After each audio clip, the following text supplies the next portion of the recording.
So welcome everyone, and we're going to start out with Aliela, who is beaming in from Russia and currently lives in Moscow, conducting workshops there and doing all kinds of wonderful things as a professional musician, musicologist, pianist, and also a leader of the Dances of Universal Peace and singing groups. I know you're going to really appreciate Aliela. And also we'll be hearing from our Taoist teacher and a wonderful author, artist, martial artist, Deng Ming-Dao, who's published numerous books, the 365 Tao that many of you follow, and the Chronicles of Tao that some of you started reading recently. And we are just very fortunate to have you with us today, Ming-Dao. So please join me in welcoming both of them, just with a little maybe wave. We're so grateful for everyone who's here from all corners of the world. Aliela is going to do some sharing and an opening song. Thank you. It's such a joy for me to be with all of you here today. Thank you for inviting me and for this precious opportunity to share some music with you. So, talking about unity, I think the principle of unity is so beautifully manifested in music. We call this simply harmony. What does it mean, harmony? There are many sounds, many notes, many melodies, and when they have a consonance, it makes us happy. The same in music, same in our life. And imagine if all of us, every person has his unique note or the melody of our soul. How beautiful worldwide symphony could we hear if we would know how to listen. So I'm inviting you, we will not take this very global task for now, but we will start with a beautiful song, which has not a million melodies, but 3 melodies only.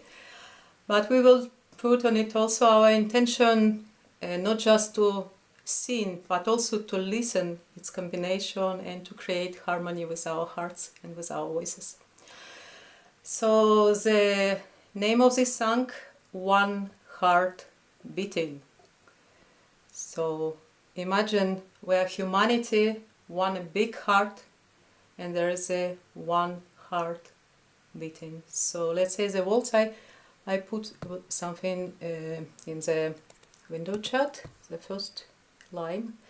We are one world, one voice, one heart beating. We are one world, one voice, one heart beating. So let's try to sing this first melody.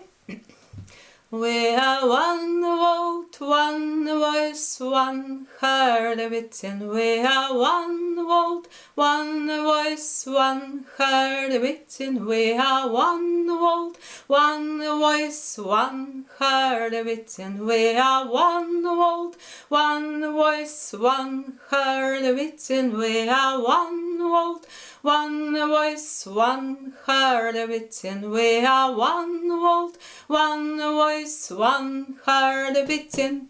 Did you get it? I hope so. So now another melody will come, and slightly different words. Everybody in this world, we are one heart beating. Everybody in this world, we are one heart beating. So listen to the melody. Everybody in this world, we are one heart beating. Everybody in this world, we are one heart beating. Everybody in this world, we are one heart beating. Beautiful. I think I can hear you. So now we will bring it together. You can choose any one of them which you like more. and listen. We are one world, one voice, one heart beating. We are one world, one voice, one heart beating. We are one everybody in this world. We are one voice, one heart beating. We are everybody in this world. We are one voice, one heart beating. We are everybody in this world. We are one voice, one heart beating. How it is? Good. So now we have to put one more melody. We are one world. We are one heart beating. We are one world, one heart beating. We are one world. We are one heart beating. We are one world, one heart beating. We are one world. We are one heart beating. We are one world, one heart beating. So you can choose this melody, you can stay with the previous melodies. So now let's try to sing 3 melodies together. So I will put also recording. And while we are singing, let's listen also our one heart beating of this circle, of this community, of this moment. We are one world, one voice, one heart beating. We are one world, one voice, one heart beating. We are everybody in this world. We are one voice, one heart beating. Everybody in this world. We are one voice, one heart beating. We are one voice. We are one heart beating. We are one voice, one heart beating. We are one voice. We are one heart beating. We are one voice, one heart beating. We are one voice. We are one heart beating. We are one voice, one heart beating. Everybody in this world, we are one heart beating. Everybody in this world, we are one heart beating. We are one world, one voice, one heart beating. We are one world, one voice, one heart beating. We are one world, one voice, one heart beating. We are one world, one voice, one heart beating. We are one world, one voice, one heart beating. We are one world, one voice, one heart beating. So, did you get it? And now, if we're even more brave, we can put one more melody. I said it's 3, but there's the last one. Perhaps you should not learn it, just listen, I will sing it and you can stay with other melodies. Everybody living in this world. Everybody living in this world. Everybody has a voice, let's use it. Everybody living in this world, one heart beating. Everybody living in this world. Everybody has a voice, let's use it. Everybody living in this world, one heart beating. Everybody living in this world. Everybody has a voice, let's use it. Everybody living in this world, one heart beating. Everybody living in this world. Everybody has a voice, let's use it. Everybody living in this world, one heart beating. Everybody in this world, we are one heart beating. We are one world, one voice, one heart beating. We are one world, one voice, one heart beating. Everybody living in this world. Everybody has a voice, let's use it. Everybody living in this world. One heart, one more time. We are one world. We are one heart beating. We are one voice, one heart beating. Yay! We are one heart beating. Let's remember, let's feel it. Let's start every morning with this one heart beating. Thank you so much. Elia, you just brought us all to tears of joy. That was amazing. And I feel like I heard you. I just felt like the whole vibration was just coming across from all these beautiful faces. I know some of you are in England and Scotland and Russia and New York City. And that's just the people I know. I know some of you are in France. I know some of you are in Colombia. So let's just give ourselves a moment as Aliela goes to her piano to click onto the screen so you can see as many of the beautiful faces from around the world that are one voice, one world, one heart beating. And now Aliela is going to take us into meditation with a little instrumental.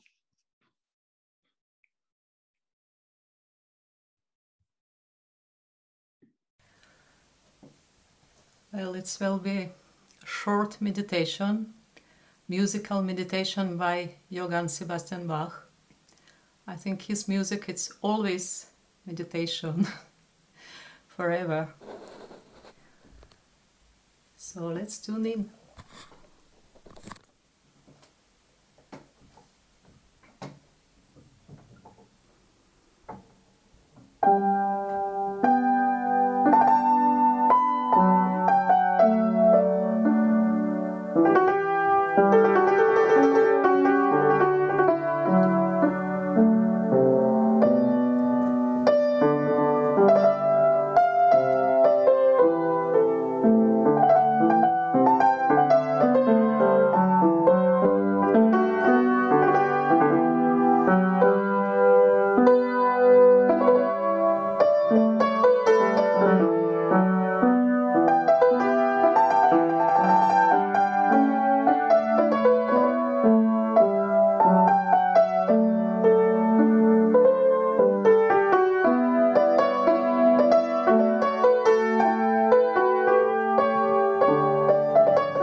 And from this place,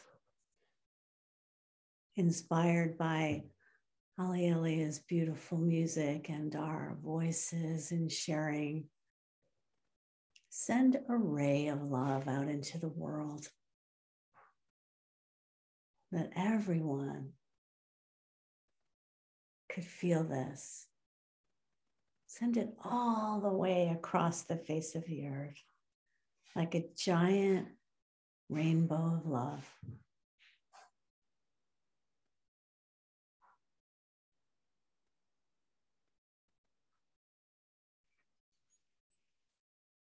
And open your eyes. And we welcome in this expansive state our most beloved, honored teacher, Deng Ming-Dao.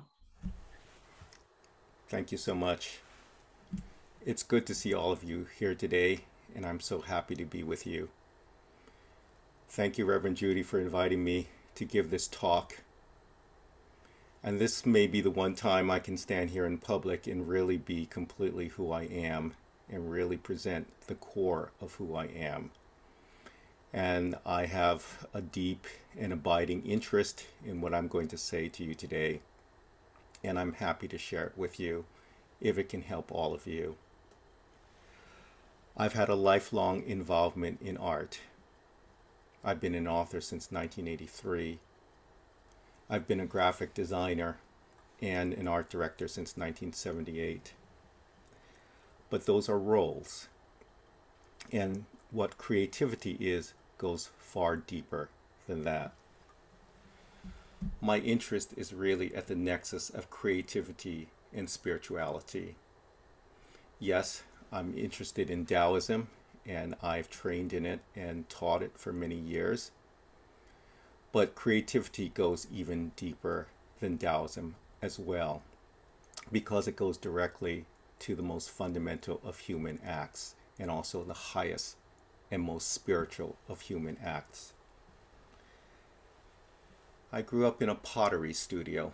My mother was a ceramicist and my father was a silversmith, and together they had a business.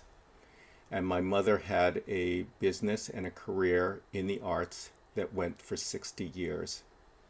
In addition to being an enamelist, which meant she applied enamel to copper forms that my father and later I created on a lathe.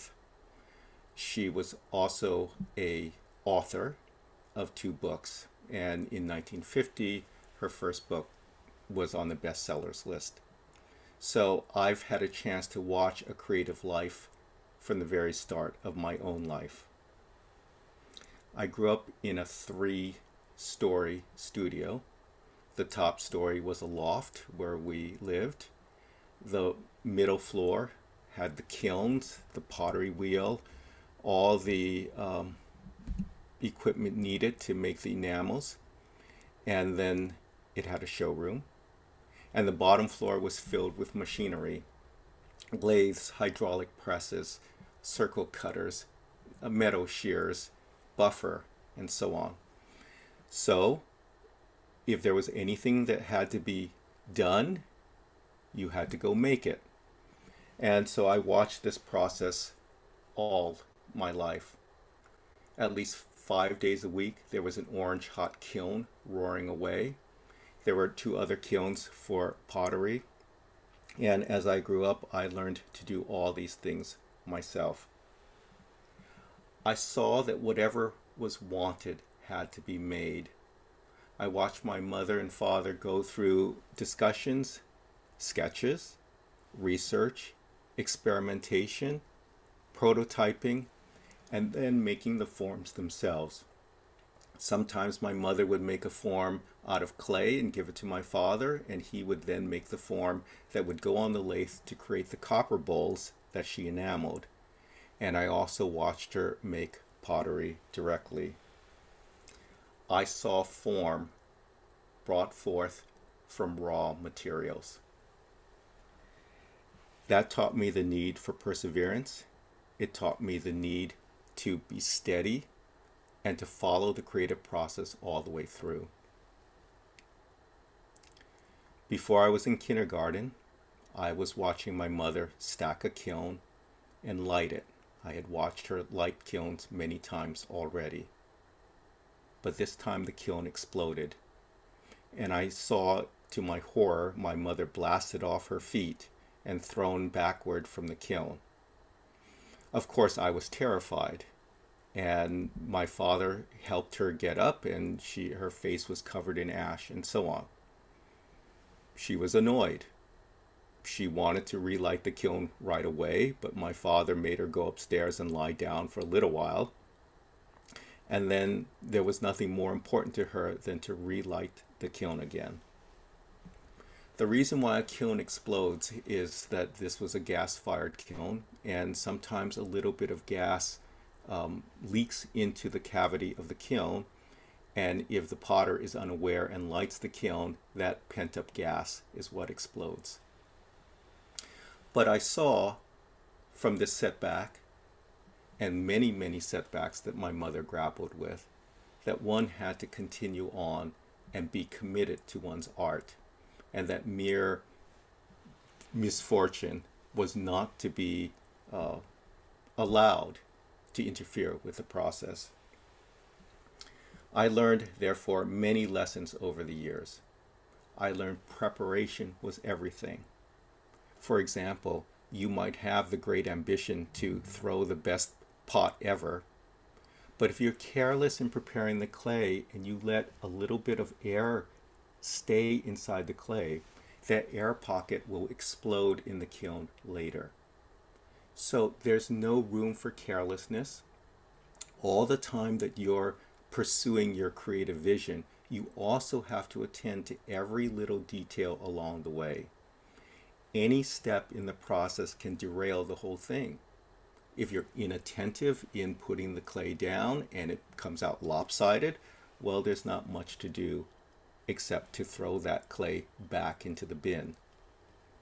This, by the way, was also an important lesson. I saw my mother take bowls that she didn't think were up to standard, that I thought were great, and she would just throw it back into what was essentially a large metal garbage can, pour water over the clay, let it dissolve again, and then she would make something else with it later. So one had to have standards, and one couldn't waste. Pottery was something that meant that you could recycle what you did. Even a finished piece that was ruined in some way could be crushed, and the particles could be mixed in with clay. That's called grog, and that's part of how a new piece could be made. So preparation was everything. Attention to detail was everything. To flag in those details meant disaster. And even so, one had to accept the results that happened. When you put a number of pieces in the kiln and you fire it for 8 hours, you don't know what's going to happen. You won't know until you have to wait another 8 hours for the kiln to cool, and then you can open it. Sometimes pieces were surprisingly beautiful, and sometimes I would see my mother's shoulders slump, and the piece was a failure, and there was nothing to do about that. We can't predict which ones of our projects will be successes and which ones will be failures. That's why creativity is a matter of continuity. You have to keep doing it, and it's in that process that sometimes you get that gift of something that is wonderful. So in fact, creativity teaches many life lessons. Acceptance of mistakes, acceptance of disasters. If you have a great success, you have to be humble, because in a way, it wasn't just you who made it. You had the good fortune of that process coming together. You had the right circumstances come together. So creativity is not an egotistical thing. It's not you, the hero, making something.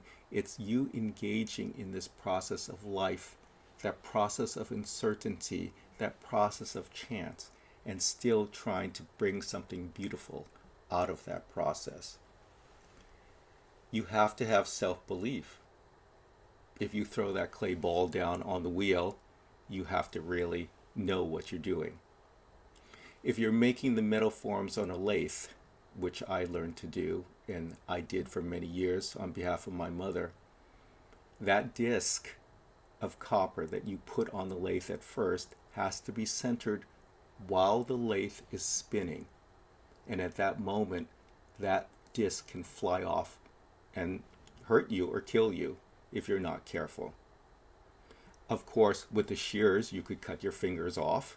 With a hydraulic press, you could crush your hand, and so on. All this stuff is dangerous, and you have to have the right kind of self-belief to engage in that process. You have to have both initiative and the willingness to revise.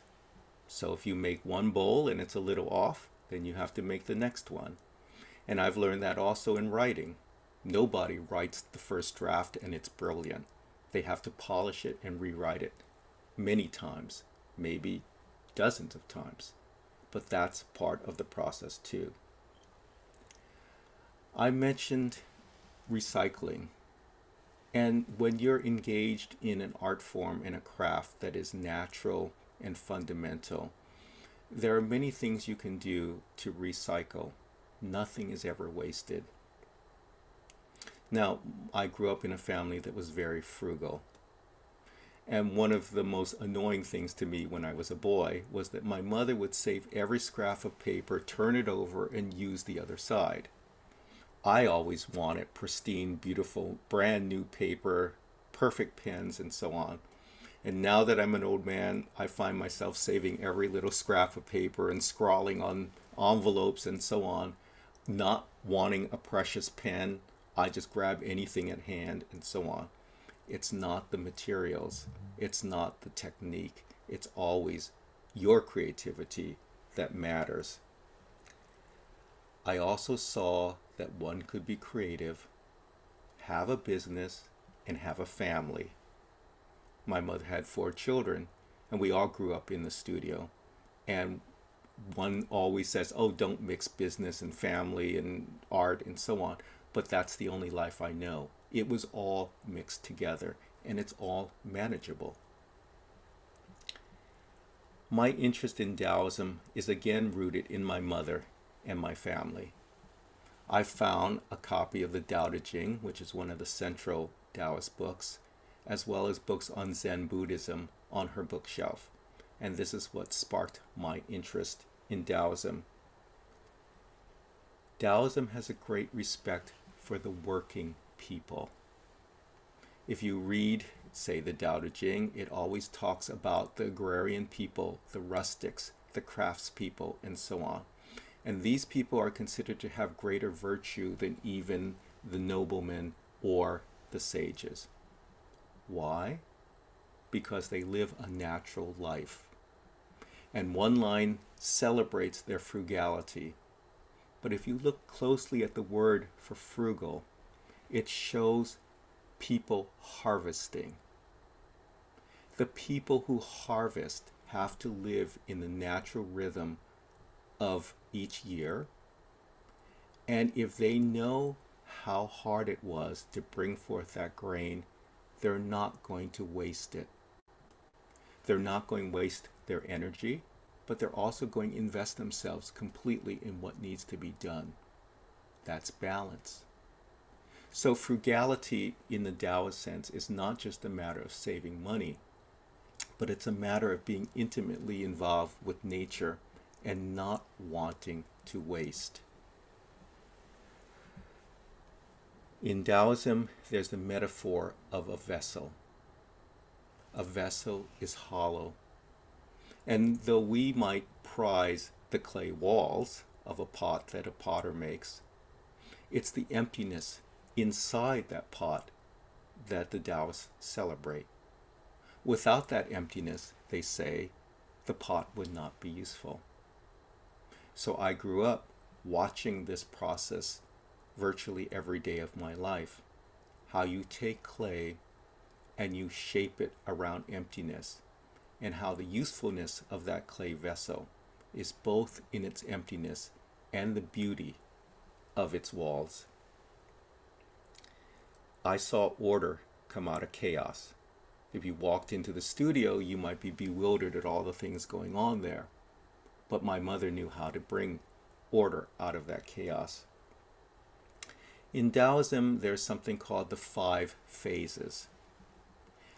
Those 5 phases are represented in the process of making ceramics.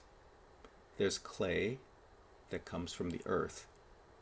That clay is mixed with water, and you can't throw a pot without having an additional container of water nearby to wet your hands. Obviously, it's fired in a kiln. And wood is represented in the tools, the potter's wheel, but also historically, the kilns in China were fired by wood. There's metal in the outside of the kiln, in the minerals of the clay, in the tools that are used. And so all 5 phases, as they're traditionally represented, are there in the process. Creativity is akin to spiritual practice. Spiritual practice is transformation, just like art is.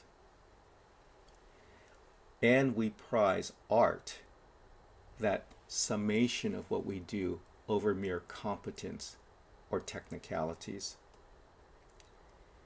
We always want to be close to the earth. My mother continually told me a story of Isamu Noguchi, the Japanese-American sculptor who lived from 1904 to 1988. And she always told me that when he wanted to recharge and get back in touch with himself, to get back close to the earth, he would go to a little village in Japan and just throw pottery. Spirituality, like art, has to be honest. Yes, form has to follow function. Therefore, the form has to be beautiful and elegant and perfect, and it has to meld with the function. One of the hardest things to do in pottery is to make a teapot. Why? Because you have to throw the body, you have to make the handle, you have to make the spout, and you have to make a lid that fits. That's far more complicated than making a bowl. But then, what if the lid doesn't fit? What if the teapot doesn't balance? And the most horrible thing to my mother is, what if the spout drips? Because you have to make a spout and put it at the right angle, and if you do the right thing, it won't drip, and if you do it wrong, it will drip. You can't try any of this out when you make the vessel at first, because it's soft clay. You can't pick it up, you can't test it, nothing. You just have to be ready and know how to make the right piece. That means you can't cheat. You can't cut things short. And even if you're successful, you cannot parody yourself. I knew throwing pottery since childhood, but it wasn't right for me. One could easily have assumed that I could step into that business, and indeed my parents wanted me to take over the business. But my mother had her destiny and I have my own. I still want to be creative, but I have to accept that my creativity was in a different direction. That's right too. The same thing applies to spirituality. We have religion. We have religious practices. We have holy books. But we still have to find our own path through the traditions that we inherit. Creativity shows this about spirituality. To create is to relive the fundamental act of how this world began. Every religion has a story of how the world began, and every religion tells about how the world was created. To do that is to commune with mystery. When you have an idea for art, it seems to come out of nowhere. You cannot make it happen. You cannot demand it. You can't have anything that, quote, will stimulate the idea and so on. Believe me, many people have tried, And the idea that, oh, if you drink or you take drugs or you take psychedelics or you do this little ritual or you have this kind of meal, then you'll be more creative. Nothing works. Only humbly going to that source of mystery works. Then you can make something with your head, heart, and hands. It's the surest way to know that there can be something positive that comes out of the unseen. And it means to bear others in mind, not as customers, but as recipients. You, as a creative person, have the good fortune to receive, and then you pass that on, not as a product, but as an offering.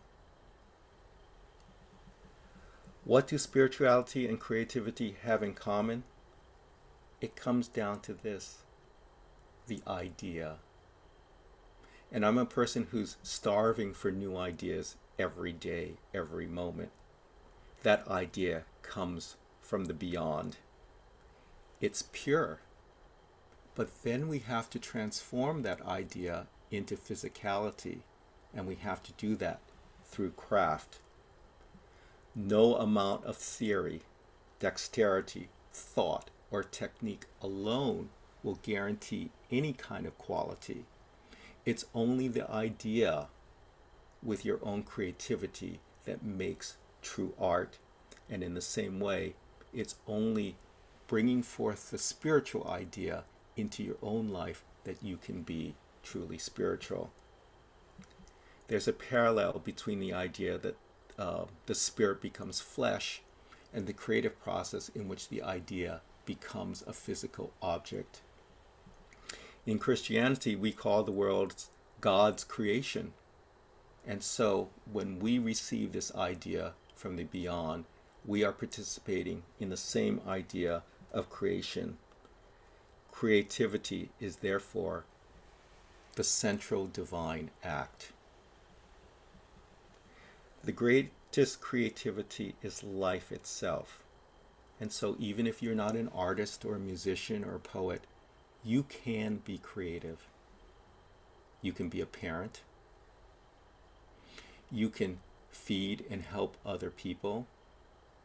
You can save animals and orphans and so on.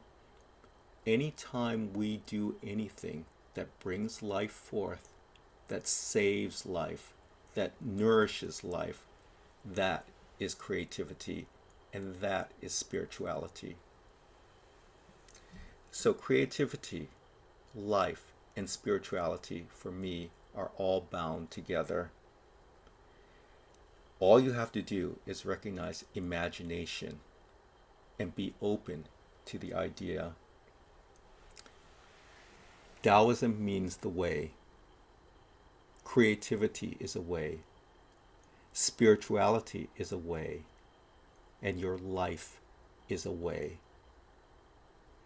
So if I could have one wish for all of you, it would be to find this way that's a journey along which you receive ideas, along which you make something of those ideas each and every day, and a way in which you continue on to the next step, the next thing, the next day, endlessly, gratefully, and spiritually.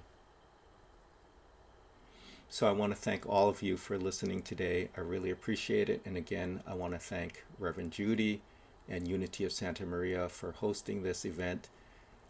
I hope all of you do well. I hope all of you go out and make something today. Thank you. Thank you so much, Ming-Dao. That was spectacular. I know from the feeling inside my own heart and what I see in the faces on the screen that you touched so many chords in us, so much resonance in us. And I'm really grateful and glad we have this on a recording so we can listen to it again and again. And now Aliela is going to put to music her own amazing creative spark. Thank you. And thank you, Ming-Dao, for this beautiful teaching. Really, the greatest creativity is life itself, right? And all this subject of art of spiritual practice, you know, I love that fact that word art hidden in the word heart. So we are back to our hearts, and I think a very important spiritual power is a joy. So we will have a song about joy. The words are, joy is in my heart. Very simple, but important to remember. Joy is in my heart. And there are some more words. I hope we can learn it, you know, quickly, just by hearing. I am filled with the light of 1,000 angels, softening my way to thee. I am filled with the light of 1,000 angels, softening my way to thee. I remember Rev Judi mentioned at the beginning of this meeting, invisible, you know, spiritual elements and angels, so we can invoke them, perhaps. I am filled with the light of 1,000 angels, softening my way, softening my way. I am filled with the light of 1,000 angels, softening my way to thee. All together. I am filled with the light of 1,000 angels, softening my way, softening my way.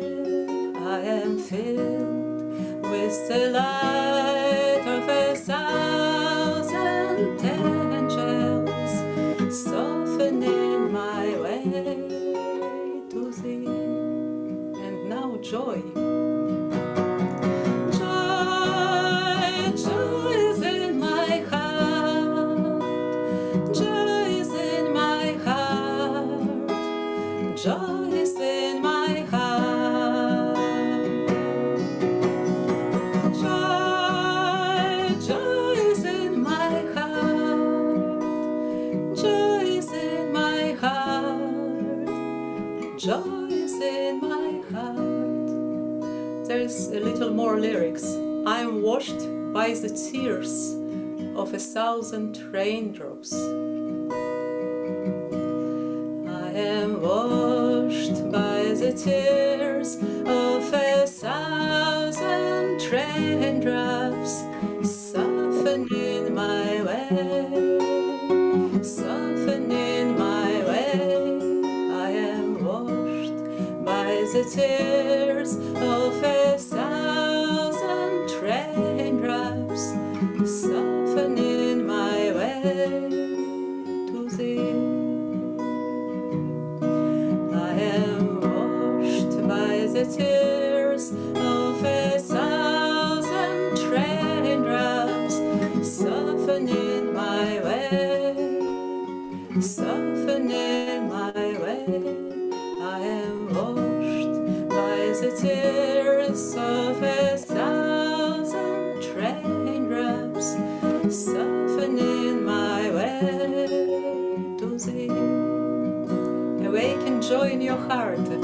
Joy, joy is in my heart. Joy is in my heart. Joy is in my heart. Joy, joy is in my heart. Joy is in my heart. Joy is in my heart. Back to angels. I am filled with the light of 1,000 angels, softening my way, softening my way. I am filled with the light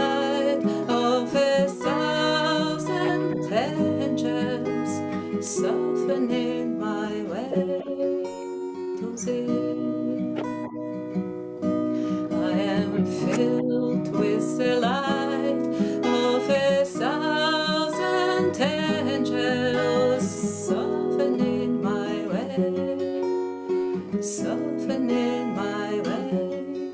I am filled with the light of 1,000 angels, softening my way to thee. Joy, joy is in my heart, joy is in my heart, joy is in my heart. Joy, joy is in my heart, joy is in my heart, joy is in my heart. Perhaps we all can go to the gallery view and to share this joy with each other. Joy is in my heart, joy is in my heart, joy is in my heart. Joy, joy is in my heart, joy is in my heart, joy is in my heart. I am washed by the tears of 1,000 raindrops, softening my way, softening my way. I am washed by the tears of 1,000 raindrops, softening my way to thee. I am washed by the tears of 1,000 raindrops, softening my way, softening my way. I am washed by the tears of 1,000 raindrops, softening my way to thee. Joy, joy is in my heart, joy is in my heart, joy is in my heart. Joy, joy is in my heart, joy is in my heart, joy is in my heart.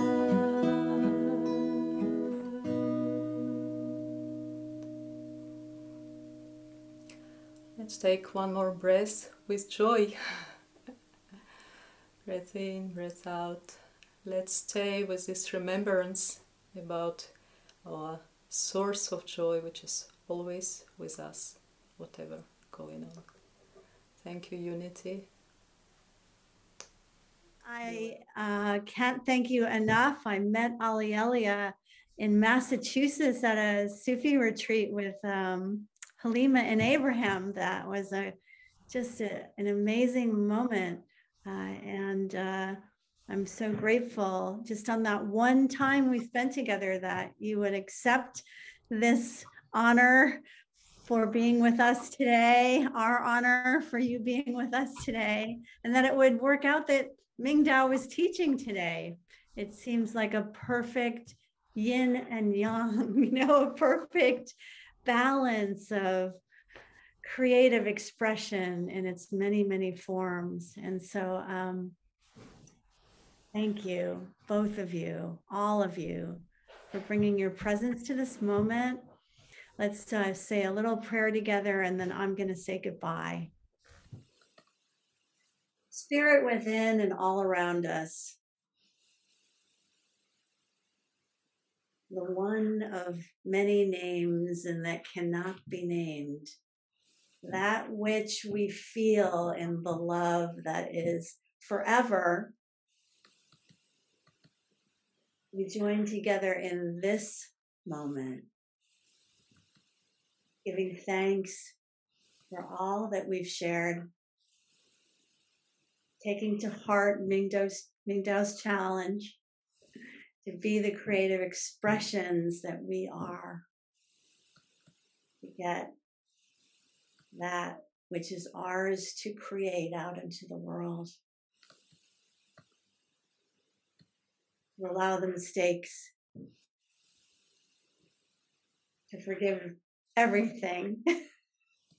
Knowing that in the chaos we come forth greatness, newness, divine ideas. Thank you. Seen and unseen angels. Seen and unseen beings of light. Amen.